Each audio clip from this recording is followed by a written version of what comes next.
علماء نے لکھا ہے کہ جو بندہ جمعے کے دن ہمیشہ سب سے آگے ہوتا ہے، اگلی صف میں ہوتا ہے، قیامت والے دن جنت میں اللہ کے دربار میں اللہ کی زیارت کے لیے بھی وہ سب سے آگے ہوں۔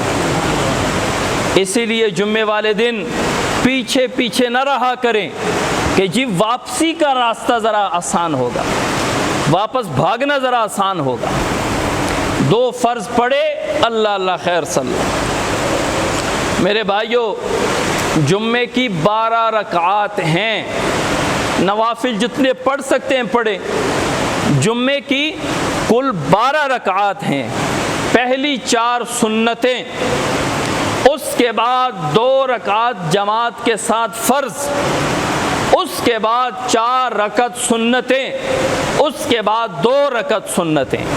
یہ 12 رکعات ہیں، اس میں 2 فرض ہیں، 12 سنتیں ہیں اور 12 سنن مؤکدہ ہیں جن پر تاکید آئی ہے کہ پڑھنے ہیں۔